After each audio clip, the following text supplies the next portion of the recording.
Tabe has just released Arc 9 Chapter 37, and this video will be a summary of the chapter. Subaru and Beatrice were taken away by a man called Aldebaran. Emilia is currently chasing Al. The report was delivered by Clint to Roswaal using the authority of melancholy. We see that Roswaal is shaken between the rational acceptance of Subaru being taken away, but also at the rejection of it. Roswaal was at the burial manor, alongside Schultz. We see that Clint was also present and informed Roswaal of the situation. Roswaal didn't agree with helping out Al and taking him to the Petelguese watchtower. After all, Subaru had taken a long time to come back from the Valachian Empire. Roswaal's initial goal was to retrieve Subaru. Rem coming back was a secondary objective. Rem's return, of course, was joyful, but they had lost time for the royal selection.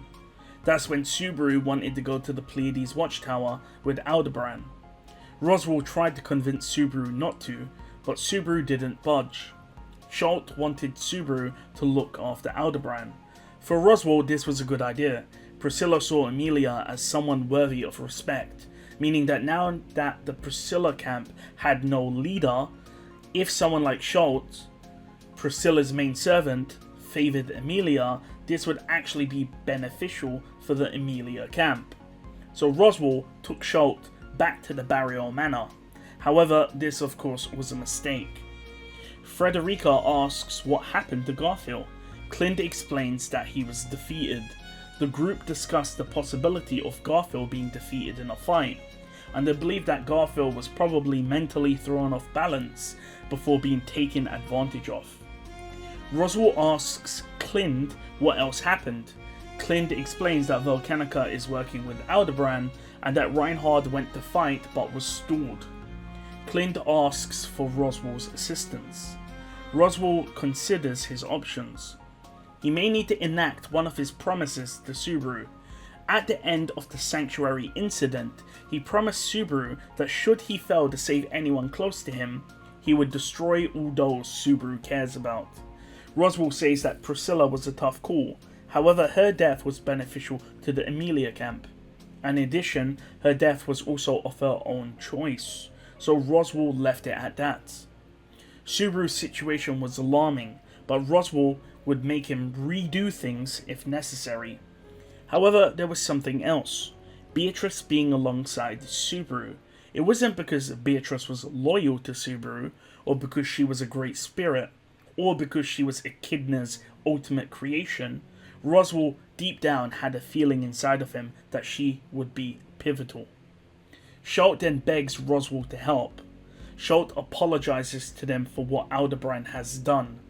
Schultz bows and begs Roswaal to help. Roswaal states if he were to go, he cannot leave Frederica since the Divine Dragon is involved. Clint says he will deal with it. Frederica is confused. So for those that don't understand this, Frederica has special blood, which seems to attract dragons. So if Frederica and Volcanica are around, maybe there would be some funny business. So that's what Roswaal is referring to, but Frederica doesn't know about this. Roswaal was shocked that Clint decided to act. Clint, answering Roswaal's expression, says that he was pushed forward by a burning soul, so he decided to do something. The scene changes. Apparently that guy can rewind time, Old Man Rom says. He can rewind time? Petra thinks. That sounds like return by death. The imaginary Subaru finishes the sentence. Al repelled Garfiel and Ezo. He fought Reinhard to a draw. He beat Felt's army. He captured the Sin Archbishop. And he escaped Emilia. The imaginary Subaru says it makes sense if they're both summoned from a different world. It's a common isekai trope.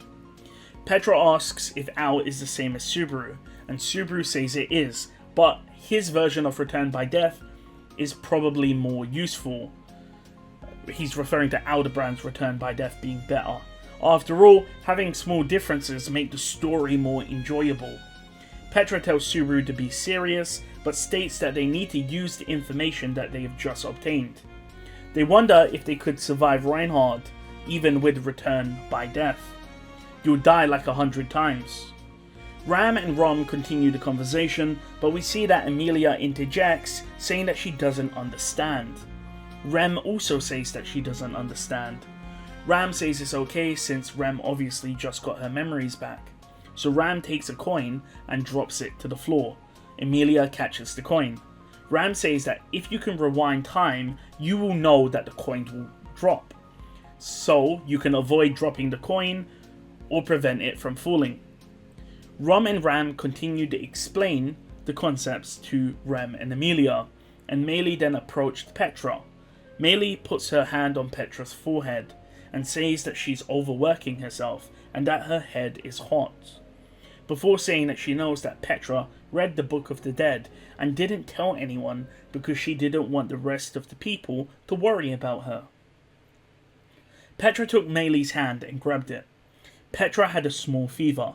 It was probably stress-induced fever, especially after reading Subaru's Book of the Dead. And then you had people like Ezo, who had read 10 of them, and someone like Flugel, who created the whole system. Flugel was probably insane. Petra says that if Al's authority is what she thinks it is, then she knows the weakness. The scene changes. So the one who put Reinhard's mother to sleep was Reinhard himself, huh? Felt had regrets saying those words, but Reinhard was someone who rubbed her the wrong way. That's because Reinhard was half-baked. He had given up a lot in his life. Felt had the philosophy of live strong. That philosophy could carry you throughout your life. However, Reinhard was not living strongly, and that's what makes Felt realize it doesn't really add up. So Felt rejected the idea. If Reinhard made his mother fall asleep, then he wouldn't really act this way. Of course, it wasn't impossible for Reinhard to hide the truth from Felt, but Felt says a clumsy guy like Reinhard couldn't hide that secret from her. Felt's camp was the only group of people that treated Reinhard like a normal person, who criticized his weaknesses. Felt knows that Reinhard wouldn't lie. Heinkel, on one knee, grips his sword. He is feeling despair, the kind of despair that only arises when something that shouldn't be known is revealed. Felt looks at the cracks in the boards, and she looked at the sky, looking at the similarities between Heinkel and Reinhard. Felt joined the royal selection and had Reinhard as her knight, the strongest knight in the world, who separated her from Rom and taught her to dress and how to wear high heels. Felt never pressed him for information, but she had learned about his life, usually in the form of the previous sword saint, Theresia van Astria. The idea that Reinhard was under Heinkel's thumb was also a rumour that she would hear. If that was the case, then what was all of Heinkel's struggles for? Felt hadn't investigated Reinhard, but she did investigate Heinkel. He had a bad reputation, regarded as a failure. Not only being a failure as a knight, but also a failure being a father. But all of his abuses to the Astria name stemmed from trying to wake up his sleeping wife, Luana. He wasn't a noble living in luxury. His life was bare bones, all trying to wake his wife up. If Heinkel controlled Reinhard, he could make Reinhard do whatever he wanted. He had no equal in the kingdom. If the rumours were true, then Heinkel would use Reinhard for everything, to go out, to solve issues, yet this wasn't the case. Why did Heinkel not involve Reinhard? It all added up in Felt's mind. If Luana was on one side of the scale, then nothing else played on the other side of the scale would matter. However, Felt understood. What if there was something just as important to Heinkel as Luana? Something that balanced the scale on the opposing side. Felt says that Heinkel is messed up. So, by the way, just in case you're wondering what Felt is saying, so the way I interpret this is that Heinkel cares about Luana. So if you picture a scale or like a balance, Luana is on one side of the scale. So if Heinkel truly cared and would throw away everything for Luana's sake, because that's all that matters to him, then he would use Reinhard. But Felt reasons that the reason why Heinkel doesn't use Reinhard is because that scale is actually balanced, and Reinhard is on the opposite side of that scale. In other words, I believe Felt is trying to say that Heinkel values Luana, his wife, and Reinhard to be equal, so he cares about them both equally. So again, it goes to show that Heinkel is the best character when it comes to caring for his family. Heinkel pulled his sword and put it to Felt's neck, telling her to stop spewing nonsense. Felt goes to speak, but Heinkel tells her to not move. Heinkel had bloodshot eyes and foam spilling from the mouth. Felt realized that she pushed him too far. It wasn't from hatred.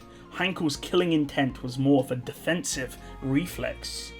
Heinkel says it's a family matter, and he doesn't want her to learn. However, Felt cuts him off, saying there's more to the story. Once again, Heinkel tells her to shut up. Heinkel went to strike at Felt, but a voice stated to stop pushing the old man. A stone sword hit Heinkel in the head. It was Aldebaran.